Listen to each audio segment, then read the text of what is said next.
ఎట్టకేలకు ఉత్కంఠకు తెరపడింది. ఏం చెప్తారా అని ఉదయం నుంచి నిన్న జరిగినటువంటి పరిణామాల తర్వాత కవిత ప్రెస్ మీట్ లో ఏం మాట్లాడతారు, మీడియాతో ఏం మాట్లాడతారు అన్న విషయానికైతే తెరదించుతూ కవిత అనేక విషయాల్ని చెప్పారు. పదవికి రాజీనామా చేశారు, అలాగే పార్టీలో జరుగుతున్న పరిణామాల్ని ప్రస్తావించారు.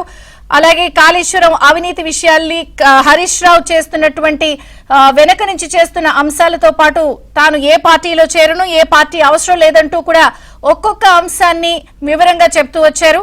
సో ప్రస్తుతం కవిత చేసినటువంటి ఈ వ్యాఖ్యలు, చెప్పినటువంటి అంశాలు అన్నిటిపై updates input editor Srihar newsroom నుంచి వివరాలు అందించడానికి సిద్ధంగా ఉన్నారు. Srihar, over to you. Vijaya Chandrika, MLC పదవికి పార్టీ ప్రాథమిక సభ్యత్వానికి కవిత రాజీనామా చేశారు. కవితపై సస్పెన్షన్ వేటు వేసిన నేపథ్యంలో కవిత ఇవాళ సంచలన ప్రెస్ మీట్ నిర్వహించారు. ఈ ప్రెస్ మీట్ లో ప్రధానంగా ఆమె బీఆర్ఎస్ పార్టీ సభ్యత్వానికి రాజీనామా చేయడం, శాసన మండలి సభ్యత్వానికి కూడా రాజీనామా చేశారు. ఇక బీఆర్ఎస్ పార్టీలో అంతర్గతంగా జరుగుతున్నటువంటి కుట్రలు, కుటుంబ విచ్ఛిన్నానికి సాగుతున్నటువంటి కుట్రలు, అనేక అంశాలపైన కవిత మాట్లాడారు. ముఖ్యంగా హరీష్ రావు, సంతోష్ రావులను టార్గెట్ చేస్తూ కవిత మాట్లాడడం జరిగింది. సో ఆమె కలికాలం వేదాంతాలు కూడా చెప్పారు. అయితే ఇక్కడ ఒక అంశాన్ని మాత్రం ప్రస్తావించారు.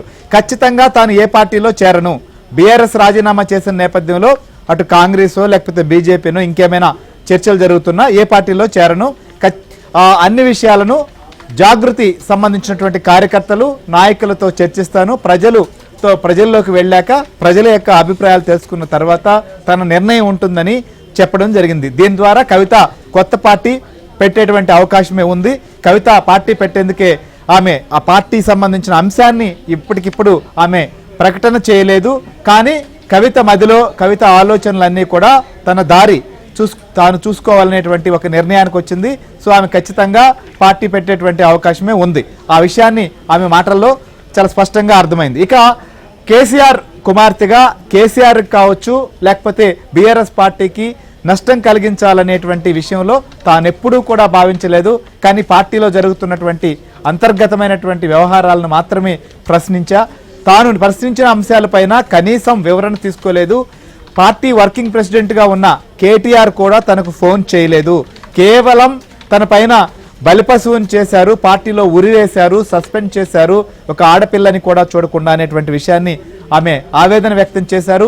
20 ఏళ్ల పాటు అటు జాగృతి కార్యక్రమాలు కానీ, పార్టీ సంబంధించిన కార్యక్రమాలు ఇవన్నీ కూడా తను పనిచేసిన తమకు ఏ భాగస్వామ్యం లేదు అనే విధంగా ఇవాళ పార్టీ వ్యవహరించింది అనేటువంటి అంశాన్ని ప్రస్తావించడమే కాకుండా కేవలం హరీష్, సంతోష్లకు మాత్రమే ప్రాధాన్యం ఇస్తున్నారని చెప్పి మాట్లాడారు. సో కవిత రాజీనామా కావచ్చు, ఆమె చేసినటువంటి వ్యాఖ్యల నేపథ్యంలోనే మంత్రి అడ్లూరు లక్ష్మణ్ కూడా మాట్లాడుతున్నారు. ఆయన ఏమంటున్నారు ఒకసారి చూద్దాం. మా మల్లికార్జున ఖార్గే గారు ఏ విధంగా చెప్తూ, మా పిసిసి అధ్యక్షులు, మా ముఖ్యమంత్రి గారు ఆ విధంగా మా ప్రభుత్వం ప్రజలకు ఇచ్చిన మాట అమలు చేసే విషయంలో రాష్ట్ర ఖజానా లూటీ చేసి ఒక్క పైసా లేకుండా మొత్తం రాష్ట్ర ఖజానా ఆర్థిక సంక్షేమం సృష్టించినాక కూడా ఇలా ఇన్ని సంక్షేమ కార్యక్రమాలు ఇస్తున్నాం. ఇవాళ మీరు మాట్లాడేందంటే నాకు అర్థం కాదు.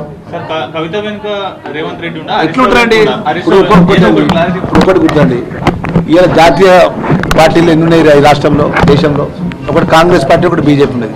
నిజంగానే మేము జాతీయకు సంబంధించిన బీజేపీ వాళ్ళ గిట్ట, మేము కాంగ్రెస్ పార్టీకి సంబంధించిన వాళ్ళ గిట్ట, మా నాయకత్వం ఎవరైనా కూడా మేము బీఆర్ఎస్తో టీఆర్ఎస్తో మాకు సంబంధం ఉన్నట్టయితే వాళ్ళు ఊరుకుంటారండి? వాస్తవాలు బయటపడ్డరా? ఇవాళ నువ్వు దొంగదనం బయట 1,00,000 కోట్ల కుంభకోణం కూడా దానికి చెప్పు, సమాధానం చెప్పు. 1,00,000 కోట్ల ప్రజల దుర్వినియోగం చేసినందుకు వేరే దేశంలో ఏం చేస్తారు తెలుసా అండి? ప్రజల దాన్ని ఒకటి దుర్వినియోగం చేస్తే ఉరి తీస్తారండి. 100% అబద్ధం అండి. ఇవాళ తప్పు జరిగింది. 20 నెలల తర్వాత ప్రభుత్వం మీద నువ్వు అభియోగం చేసిన ఏంటండి? నీకు వాస్తవం తెలుస్తా, ఆ వాస్తవం చేసిన రోజే మాట్లాడాలి. 1,00,000 కోట్ల కుంభకోణం బయటపడ్డి కేంద్రంలో ఉన్నట్టు అత్యంత సిబిఐకి నీకు ఆ కేసును అప్పచెప్పినాక, ఆ కేసును అప్పచెప్పి 1,00,000 కోట్ల కుంభకోణం బయట పెట్టినాక ఇవన్నీ తప్పుడు ఆరోపణలండి, ఇవి చాతకాని మాటలండి, అబద్ధం మాటలు, గ్లోబల్ ప్రచారం అండి. మొదటి నుంచి కూడా తెలంగాణ ప్రజలకు తెలుసు. ఒక అబద్ధాన్ని ఎంత తెలివిగా నిజం చేయాలని ప్రయత్నిస్తారో కల్వకుంట్ల కుటుంబానికే చెల్లు. ఇలా మా కవితకు నిజంగా మా కవితకు చిత్తశుద్ధి ఉంటే, కేసీఆర్ చిత్తశుద్ధి ఉంటే ఏం చేయాలి? లిక్కర్ కేసు అయినా తెల్లారి పార్టీ కేసు సస్పెండ్ చేయాలి. ఎప్పుడు చేయాలన్నా?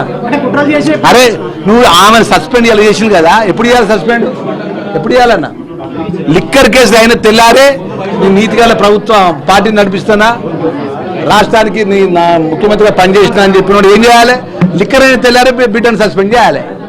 ఇవాళ నేను 1,00,000 కోట్లు దోసుకొని దొంగలు పంపకాలు అయిపోయి 2004 ముందు ఆస్తులు ఎంత, 2023 తర్వాత వాళ్ళ ఆస్తులు ఎంత, ఎట్లకెళ్ళి వచ్చినాయి పైసలని?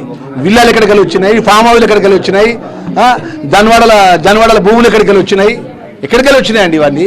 దోసుకున్న పైసలే కదా. దోసుకున్న పైసలకు మాకేం సంబంధం అని మా మీద పెడుతున్నారు. ఇది అరే ఎట్టి గాంధీ భవన్ మెట్లు ఎక్కనియమండి, నువ్వు రాసి పెట్టుకో.